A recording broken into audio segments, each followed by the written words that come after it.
that's the trump here. Yeah, 3 Grim Lavamancer is more than you'd really ever expect out of a Delver deck, and that card is just all sorts of trouble for Elves. Yeah, this is a very strange field. It's not the kind of field that I'm used to with Legacy Opens. Honestly, Anthony Casella might be the only fair deck left in contention. I mean, okay, that's, first of all, I was going to say, every other Legacy Open I'm covering, it's like 7 decks in the top of, oh, we have 4 Delver decks, 2 Stoneblades, a Miracle, and a Death and Taxes. And I'm like, all right, you know what I want to see? I want to see, like, well, we got 3 people playing Gristlebrand, another guy's playing Emrakul, this guy's playing all Elves, and the last guy has 0 lands in the entire 75. Like, and we still have a top 8 left to play out that could look that way. We have Elves still in contention. We have an Infect player that just drew in, and Todd Anderson, and 2 more still in the hunt. High Tide's in. High Tide's in. There are multiple Reanimator decks still in the hunt. There is a Belcher deck and a 0 lands. There we go. Yeah, Called that one. And a Food Chain deck, which we saw last round. Again, still in the hunt at X11. So, yeah, there's gonna be some unfair magic get played. Yeah, for the rest of the night. If you are a combo player, then you kind of want to see this blue-red Delver deck get knocked out. He's not welcome in your combo top 8. He's really not, and he's well positioned, I think. Yeah, we have. I mentioned the removal spells, like the interaction for little creatures that he has. But Anthony also has 3 Spell Pierce, 3 Daze, 4 Force of Will, 4 Stifle, and 3 Spell Snare. Look at all these annoying blue cards he's playing. Right? And he has a clock. Yeah. Gosh. Just the fun police, Anthony Casella. All right, James is on the play with Elves here. He's going to go ahead and fetch up a Forest. Going to get some kind of 1-mana Elf. He's going to try to get ahead of that tempo that Delver brings. His first Elf is a Quirion Ranger. That's not the best one, but a lot of times in Elves, it just matters that you're making a creature, not really which one it is. Yeah, I mean, it's pretty much impossible not to make a creature on turn 1 with Elves. It's hard. Yeah, and Quirion Ranger is, honestly, maybe the worst of the bunch. If you don't have a second land anyway, then it kind of generates mana because you can tap the forest, bounce it, and then replay it. But if you have a second land drop, then this is one of the few 1-drop creatures you can lead with that is not going to be a mana source of some kind or an engine piece. Yeah, and like Nettle Sentinel turn 1 can be pretty low as well. I mean, ideally you'd always have the Deathrite Shaman or Llanowar Elves if you play any of those. Just something that makes mana, yeah. Nettle Sentinel, at least Nettle Sentinel attacks for 2. Yeah, I like attacking for 2. And then he breaks and doesn't untap until you. Yeah, again, pretty hard not to have a green spell to cast on turn 2 in the Elf deck as well. Anthony Casella, you see, fetching for Volcanic Island. He's going to go ahead and Lightning Bolt the Quirion Ranger. There was a little bit of an opportunity cost. You saw him pause there because he also has Forked Bolt in his hand and thinking, hey, this is an X1. I wonder if I wait if I can get 2 creatures. But I think he decides better of it and just wants to be like, okay, let's keep things clear. Yeah, well, and I think that there's a pretty strong argument for waiting. This is the one matchup where you can very reliably kill 2 things with a Forked Bolt, I think. Elvish Visionary is the play for James Hess. He's just going to develop his board. Back to Anthony, you see a lot of options here. He has a second land. He can stand still, he can Forked Bolt, he can Delver of Secrets. And a lot of good plays here. Yeah, so this is not a matchup where it's going to be very easy to play Standstill on an empty board. Yeah, James does not run out of creatures lightly. So there's an argument actually for just playing the Standstill even against just Elvish Visionary and sitting on Mishra's Factory. But leading with Delver and then sitting on some interaction, I think that probably plays a little better. Now I'm going to go back to part of what you said there. And this whole open has felt like Legacy from 2 years ago, just coming back. And you're like, well, you can play this Mishra's Factory with Standstill. When have you seen Mishra's Factory in Legacy recently? Yeah, how good would Mental Misstep be right now? I mean, that card's very good against Elves, or so I've heard. And the Mental Misstep era, I think that's the last time that we really saw Standstill be a significant presence in Legacy. Yeah, well, James is going to try to combo this turn, or at least make a lot of good plays. He plays 2 1-drop Elves, then third one is Heritage Druid, so tapping for 3 green, he's going to make Deathrite Shaman with 2 more green to go, gets another Elvish Visionary. And this is where Elves gets really scary. Now he went from 1 creature to 5. Well, that Standstill got a lot worse, huh? It's going to be hard to find a board. Yeah, I mean, to be fair, the Forked Bolt got better. We definitely we get our choice of creatures. Yeah, we definitely get to kill 2 things. I mean, we would like to kill Deathrite Shaman, but barring Deathrite Shaman, we get 2 of them. You just hope it's not a Gaia's Cradle that James is about to play here. Cradle? Not a Cradle. Okay, it's Wooded Foothills. You're still fine. Cradle, and it's like, then there's no stopping him. Yeah, and significantly no Wirewood Symbiote for James Hess, so he can't actually protect any of his creatures right now. Delver does not flip that turn. He draws a Scalding Tarn for the turn, so he has Tarn and Factory as his lands. He'll go ahead and play Factory. And looks like kind of an anemic hand for Anthony. We see the Fork Bolt, we see the Standstill, a duplicate Standstill, and then lands.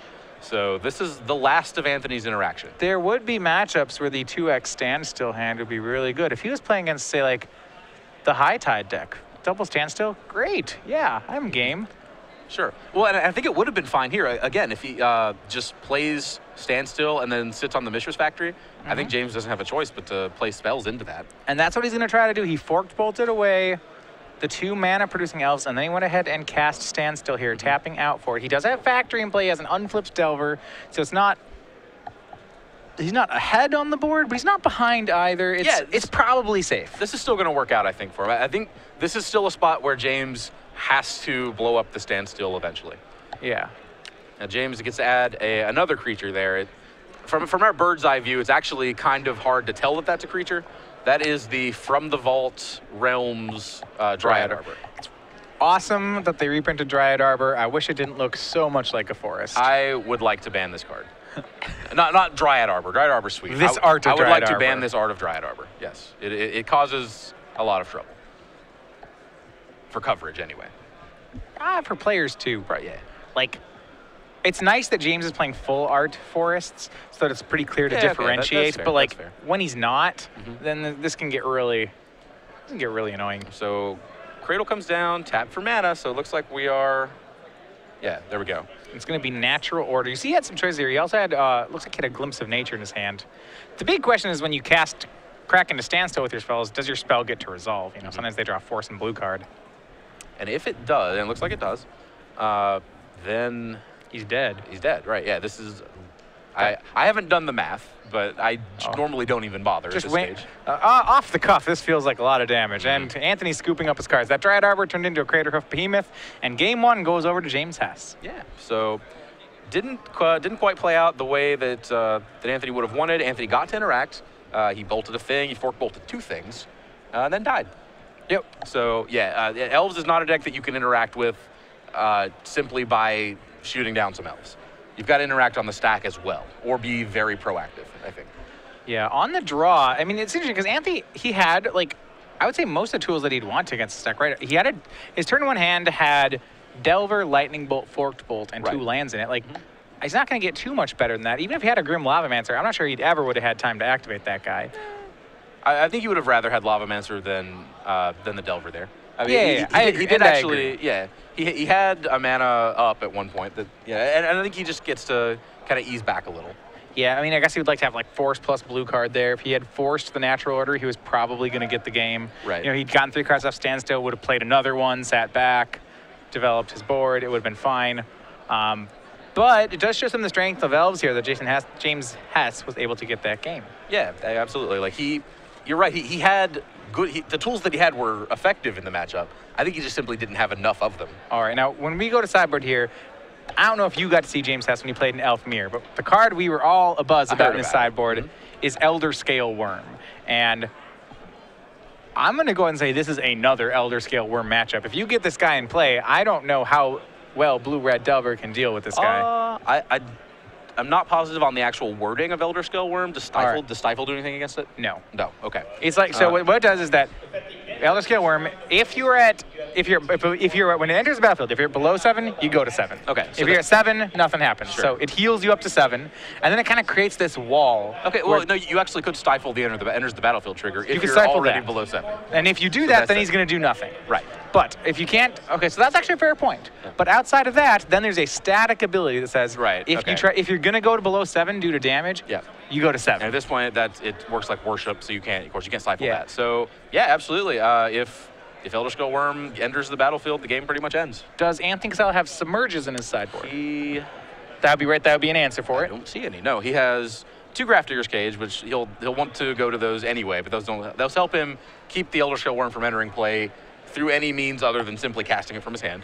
He has Surgical Extraction, which won't help. Karanos, which won't help. He's got one answer, and he's not going to board it in. He has Smash to Smithereens, which won't help. Shattering Pulse, Pithing Needle. Keep going. Probably board those in, but they're not good. He has 1 Sower of Temptation. Right. And I'm just not going to board that against Elves. I agree. Yeah, I'm not excited about Sower at all. What do you say? I'm going to steal your Craterhoof? That's not really how this combo deck works. No. 2 Flusterstorm, 2 Red Elemental Blast, and 2 Pyroclasm, excuse me, round things out. Pyroclasm, that's a spicy one, and that is definitely going to going to be a card he's going to want to try and lean on. But now you're right, Elder Scale Worm is going to cause a lot of trouble. It will win. I mean, James has, if he can resolve natural order, he wins, which is pretty huge. I guess Anthony he has to assemble 7 points of burn to take it down. Right. Now, to be fair, the statement you just made, if James resolves natural order, he wins. That's not actually a change from game 1. Well, like game 1, it could be like if he has no creatures and he resolves a natural order, he probably doesn't win. Right, yeah.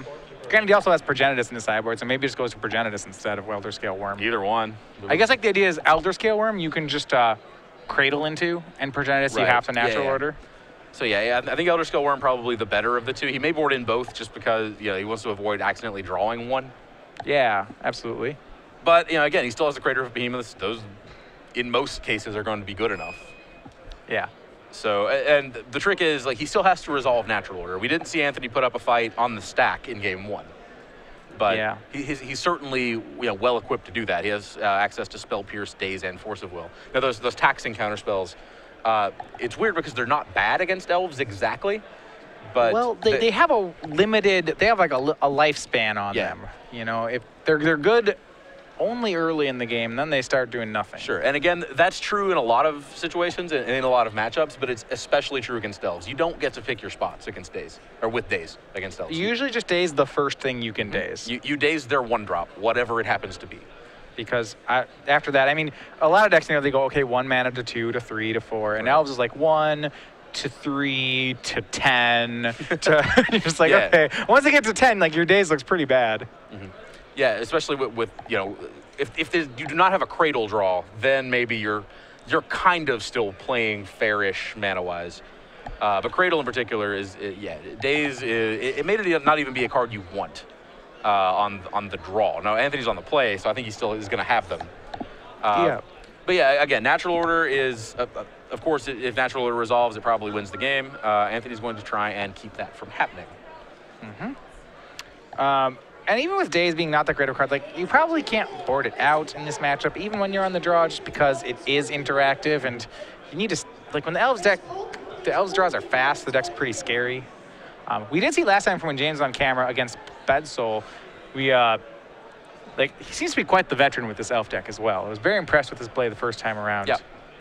I was told on Twitter that James actually has been playing this deck for years and years. So does not surprise me. He played an Elfmere and seemed very comfortable in it. So yeah, looking at Anthony's sideboard, I think 2 Pyroclasm, 2 Grafdigger's Cage, and 2 Needles. Needle's weird. It doesn't turn off mana abilities, so there are a lot of things you would like to turn off that it won't stop. But it does stop Deathrite Shaman.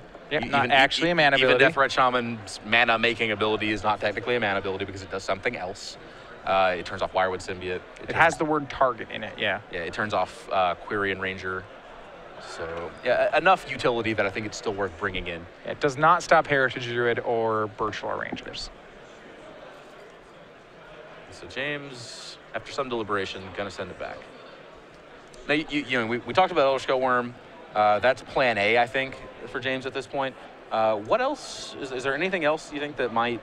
Is this a matchup where he wants to bring in the discard, do you think? I wouldn't think so, no. I don't want to fight the reactive game. That's what Delver's already trying to do against me.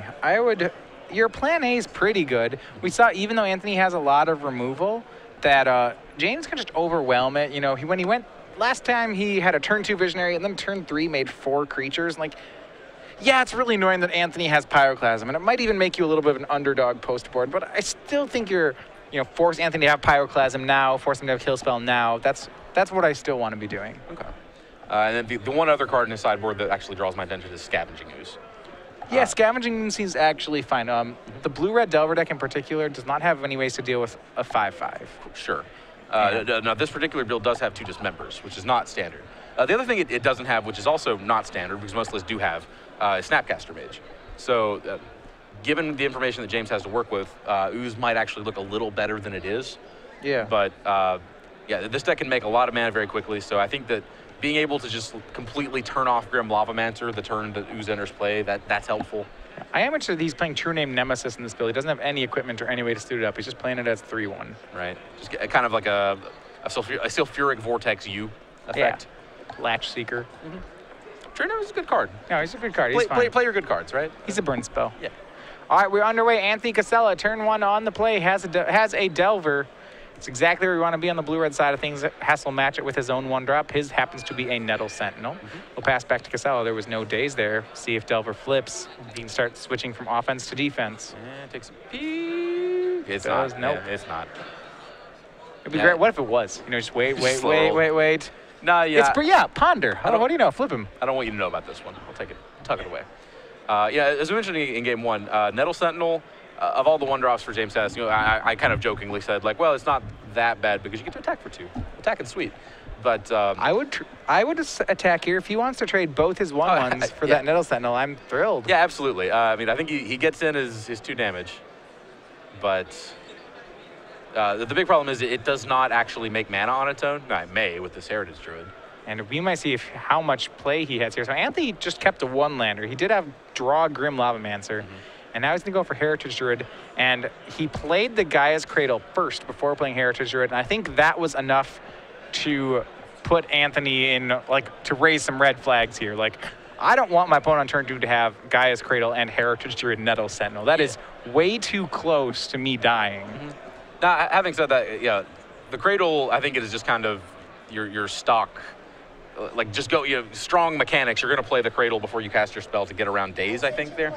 Yeah. So it's not necessarily like a tip-off of what James might be up to, other than it's just bad news. Well, there's also, he didn't swing the Nettle Sentinel before playing Heritage Druid. Kind of showing, like, you know, that's strange, too, right? Like, what? You must really want this guy.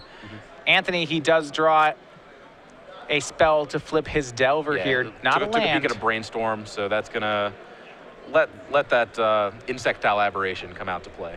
Yeah, it's going to hit in for 3. Hess is down to 17. Also importantly, Anthony now has 2 cards in the graveyard for his Grim Lavamancer. And you see here, Anthony had the opportunity to main phase Brainstorm to try to find that extra land, but he didn't want to take the risk that he didn't find it. Instead, he's just hoping to leave up this Grim Lavamancer activation in case he has to hit a panic button and stop a combo. Yeah, I mean, I think activating Grim Lavamancer every chance that you get is going to be a reasonable play here. He's also leaving up Spell Snare, it turns out. So yeah. Spell Snare takes care of Elvish Visionary. Pretty good. Pretty good on him there. We saw the Dryad Arbor was the play for Hess. Yeah, and that was a spooky turn for Anthony because James did have enough mana just to cast Natural Order if he had it. Yep. Insectile Aberration puts Hess down to 14. Lots of kill spells in Anthony's hand. And what discipline on his side to not Brainstorm for the land here. Yeah. Right? Well, again. I'm not even, I think it's good on. I'm not, you know, but I wouldn't have the discipline. I'd be like, oh, I really want a second land. Second land's so good, and I'd Brainstorm, and then I wouldn't find it and be like, oh, I just lost. That sucks. Well, no, yeah, exactly. I think that as good as Brainstorming is, activating Grim Lavamancer is better here. Yeah, I mean, ideally you'd hit the land and do both, but like, the problem is that then you're playing with, if you don't hit the land, you lose. Yeah. You just tap out main phase and then say go, and then like, shields down. Don't kill me. you don't have anything, do you? Yeah, we're good. We're good. You only have what 7 mana and like 3 creatures. It's nothing. I ain't afeared. All right, Grim Lavamancer was activated here. I want to reiterate that I just now discovered there's a Dryad Arbor in play. Like I said, this from the Vault Dryad Arbor. I said it before. You know, it's yeah, right. It looks like a forest. It needs to go. It needs to go. Oh, that's okay. So sacrifice. I assume this is a Natural Order incoming. And it is a Natural Order. Did you sacrifice 2 creatures? Did I? Grimshot one. Grimshot. Okay. All right. And here you go. He's going to get Progenitus, and that looks like it's going to be good enough. James Hess up to 7-1. Takes out Anthony Casella, clearing the way for the combo top 8. Yeah.